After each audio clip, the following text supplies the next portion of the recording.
Nag-abroad ko para sa akong pamilya. Nahatagan ako sila og maayong kahimtang.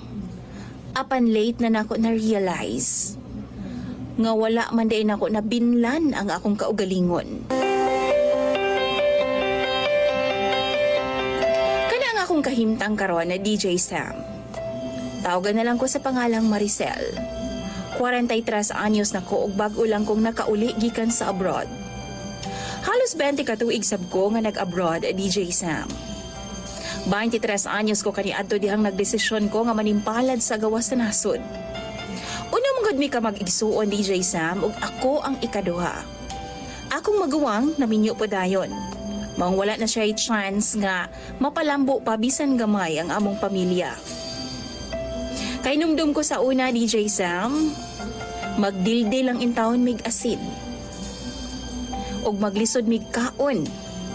Kaduha or katulo sa usa ka adlaw.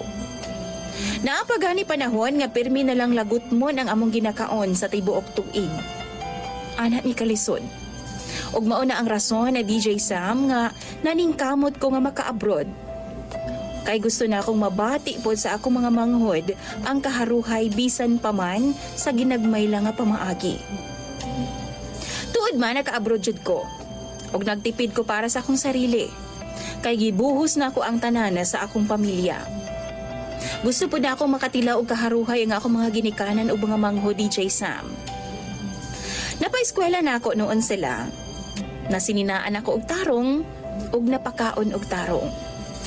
Sulod sa halos 20 ka tuig, DJ Sam, wa gyud ko'y napundar sa akong kaugalingon.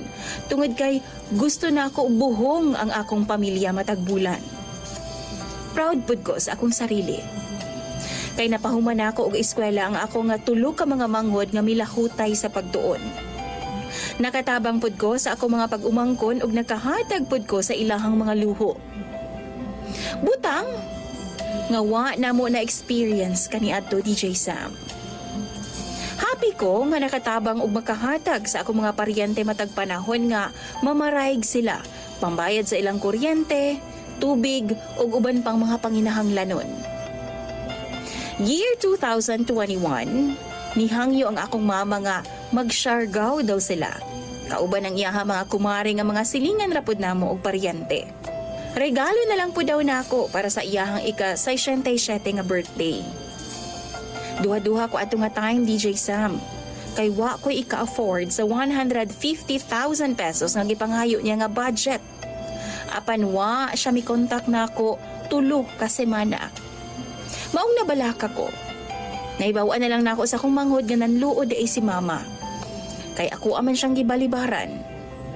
Tungod niya to gichat dayon nako siya o giingnan nga magpadaan ako para sa iyang pang-birthday. Uban ang iyahang mga kumare. Nisugot nako nga mag-Siargao sila. Og ako'y mo sponsor. Abdi kaayo siya nga naka-video call nako, DJ Sam, og nagpasalamat dayon. Year 2022.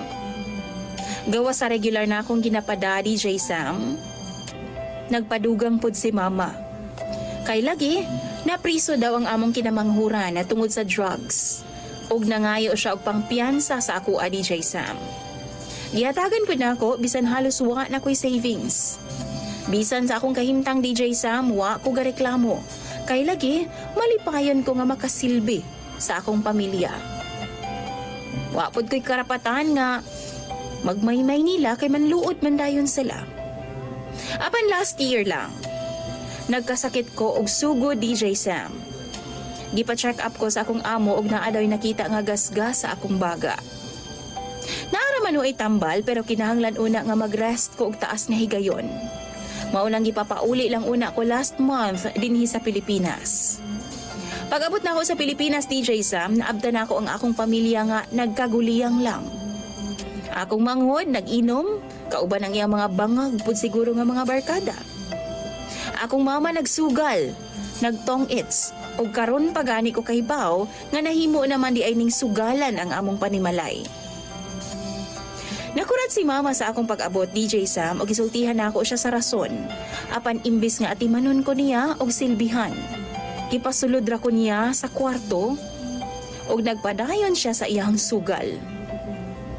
Pagkagabi diha, giingnan ko niya nga dili daw ko pwede nga magdugay sa Pilipinas.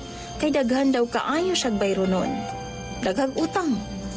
Daghan pagkuwang sa mong panimalay ug wa na daw mo suporta nila. Mag-unsa na lang daw sila. Problema daw ang akong pag-uli, DJ Sam. Gani, giingnan pa ko niya. Nga kung ugaling man ma-okay na ko, makapahuway na ko gamay. Mangita na lang daw una kong trabaho sa amua, samtang dili pa ko kabalik sa laing nasod.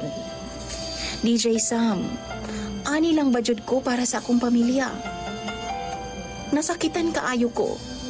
Tapos imbes nga nagkasakit ko karon, imbes mag-care sila sa ako ako pa man noon ang ginapangayuan nila para sa pang-adlaw-adlaw. Walay mga trabaho ako mga igsuon nga nangaminyo na DJ Sam. Maong sa amo arapod gasalib, pati pag umangko na ako pa. Kay kung mag-no man good ko, dalo na dayon ang tanaw nila sa ako Unsa man ang akong buhaton, DJ Sam. Sa imong mga followers, kung kamo ang naa sa akong sitwasyon, maantos pa ba ninyo ang ingon ani nga klase nga pamilya? Tambagi daw ko ninyo, please lang. Imong follower, DJ Sam, Maricel.